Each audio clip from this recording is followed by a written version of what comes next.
Bismillahirrahmanirrahim. Assalamualaikum warahmatullahi wabarakatuh. Hi everyone. So we are from Uh, 6, and then today we are going to present about language, gender, and education in social linguistic and education context. So, my name is Muthmainnah, and I'm here with my partners Imas, Laelatul, Fauziah. And then today we are going to discuss about several topics or several materials. The first one, there is an introduction to language and gender. And then the second one is theories and approaches in language and gender that will be explained by Imas. And so the third one is about language use and gender, and language use and gender stereotypes in education. And then the last one is about gender and educational discourse that will be explained by me. So without any further ado, let's get started. And then the first material will be explained by Imas. Imas, time is yours.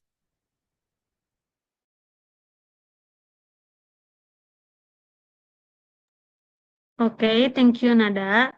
First of all, first of all, I will explain about the introduction to language and gender. Language is not just about a tool for communication, but also function as a social tool reflecting and contrasting gender identities. According to Meyerhoff 2018, language uses both mirrors and performs social roles, including how individuals present their gender, influenced by socialization and cultural norms. For example, men and women often use language differently due to the ways they are socialized and the power dynamics embedded in society. This tool supports learners in understanding gender communication by highlighting how speech patterns such as interruption, politeness, strategies, and vocabulary choice differ system, systematically between men and women. Uh,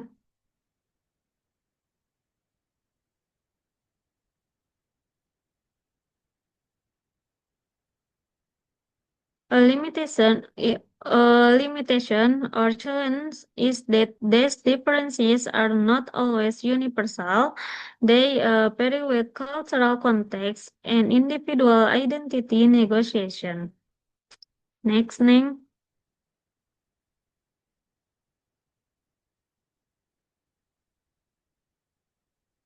Now, let's look at how this works in practice. Studies show that women may use more cooperative and supportive speech styles, while men may use more competitive or assertive styles, according to Holmes, 2006. For example, in workplace interaction, women might employ politeness markers or tag question which have been stereotypically associated with a subordinative linguistic styles. Next.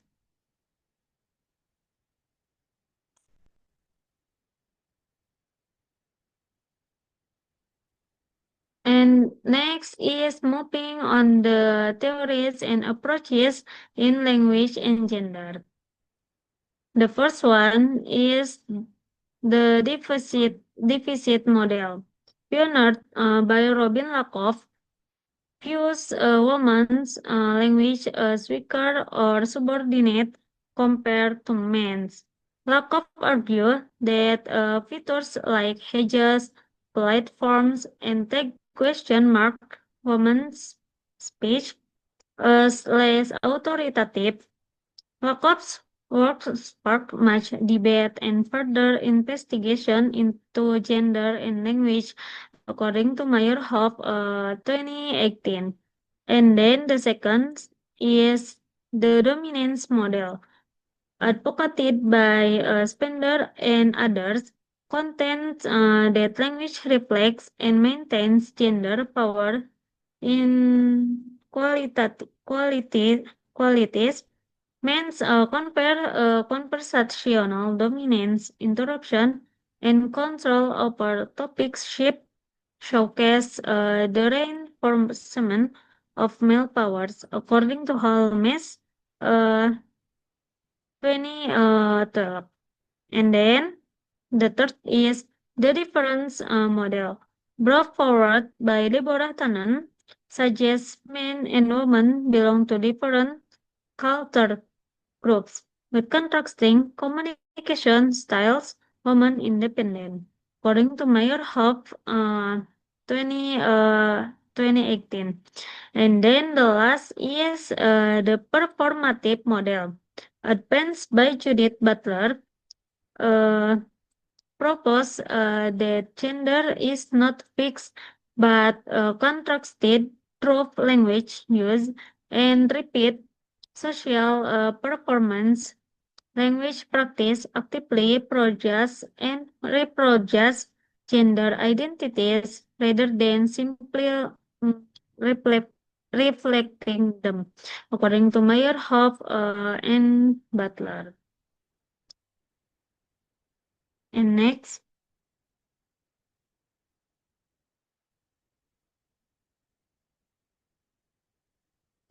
here we can see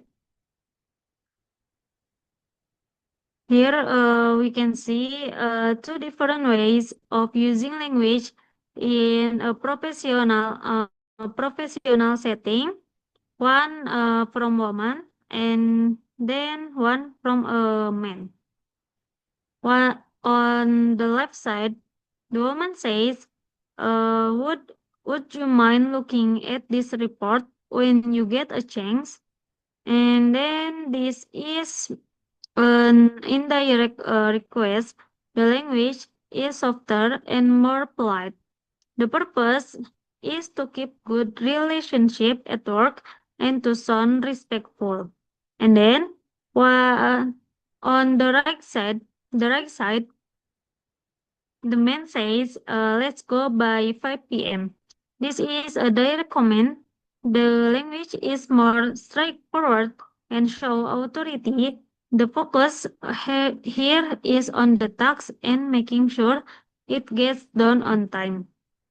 From this comparison, we can see that women often use polite or indirect styles, while men often use more direct styles. This doesn't mean all women and or all men always speak like this, but but in show, but it shows a common pattern that researchers have studied. So the main idea of this picture is that language can reflect gender differences in communication, especially in the workplace. That's all from me. I will give it back to Nada. Okay, thank you, Imas, for the explanation. So, next material will be explained by me. It is about language use and gender stereotypes in education.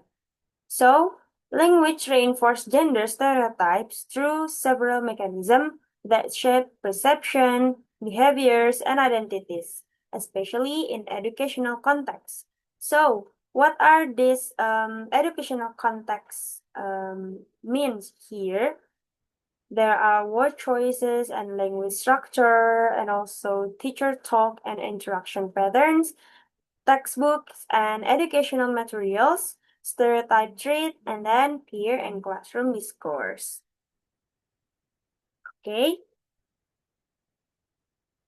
so language enforces gender stereotyping through the precise words and expression that people use. For instance, in learning process, certain jobs or actions are usually defined using gender-based specific gender-specific words such as uh, referring to firefighters as firemen or stating that girls are naturally more caring.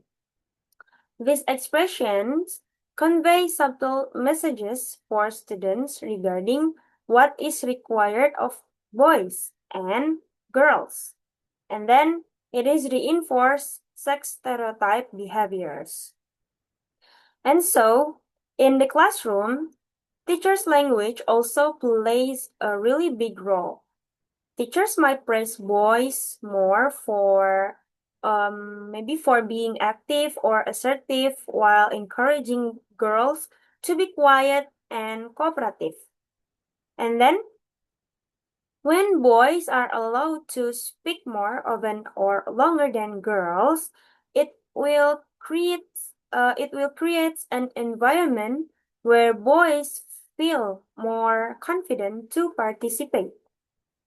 This differential communication system will affect students' perception regarding themselves and their potential.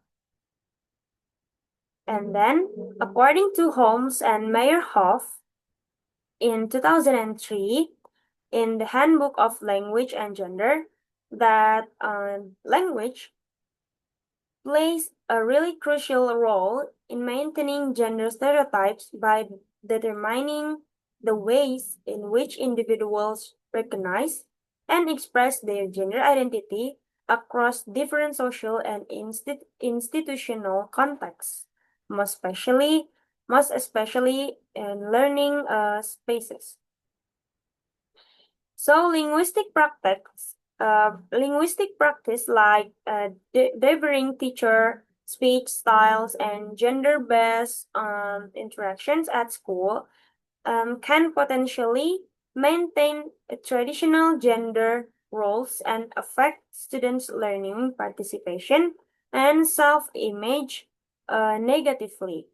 It does highlight that the need for critically examining everyday language use in order to challenge and redress gender bias across learning spaces. Okay, so what is about textbook and educational materials? Educational materials such as textbook and then teaching materials often contain language and images with gender bias.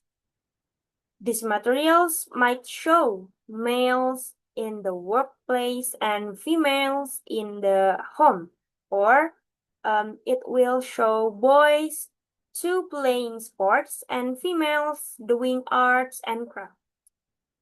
These images limit students' ideas about what is possible for each sex, and as a result, it will influence their college choices and their own evaluation of their ability. Okay, next. Okay, so next material is about gender and educational discourse. Right. Janet Holmes published work on the classroom gender discourse, which illustrates the impact of gender on participation and interaction at school levels. Holmes also, for instance, discovered in Australian and New Zealand studies that male students would answer more questions from the instruction and ask more questions than female students. So, it implies that male students more dominate in classroom speech more frequently, and this may restrict um, participation and maintain gender bias in school discourse. In addition, Holmes and Meyerhoff in 2003 observed that in most social situations, including educational settings, men tend to control talk, and this corresponds with general societal notions of gender in which men become figureheads or public figures. and women's speech may be suppressed or may be suppressed. Okay, so what is the role of textbook and teaching materials? Of course, textbook and teaching materials showing how language used in these researches often reinforce stereotypical gender roles by portraying males in position of power and females in more passive or domestic roles. This contributes to socializing learners into traditional gender expectation. Okay, so it points out that the significance of paying special attention to talk among teachers and classroom interactions, since these constitute significant spaces wherein gender norms get reproduced or reconstructed, and which strongly influence the students' identities and learning process. So, actually, how does gender affect interaction in class? So, male students are often allowed to speak more frequently and for longer turns, which can make them more confident in participating, while female students may receive less time or be encouraged to be quiet and cooperative, it limiting their visibility and voice in the classroom. And then, what strategies that can teachers use to give equal voice to boys and girls? The answer is we can use structured turn taking or no hands questioning so everyone gets a chance to speak. Teachers can monitor and balance how often each student is called on. And then don't forget to provide group work or pair work where quieter students can rehearse ideas before speaking in plenary. And then also give equal praise for assertiveness and then cooperation regardless of the gender. Okay? Alright, so finally we are here to discuss about all the materials. In summary, language is not only a way to communicate, but also it reflects and shapes gender identities. Men and women often use language differently because of social and cultural influences, leading to distinct speech patterns, like women being more polite or cooperative and men being more direct and assertive. Different theories explain these differences. Some see women's language as weaker, and others as a way men maintain dominance. And also, some emphasize different cultural styles, and others view gender as created through language itself. So, in education, language can reinforce gender stereotypes through teacher talk and then through classroom interaction that will influencing how boys and girls are participate and see themselves.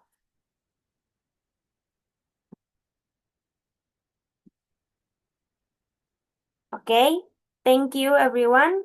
Maybe that's all from us. Sorry if there any mistakes. Wassalamualaikum warahmatullahi wabarakatuh.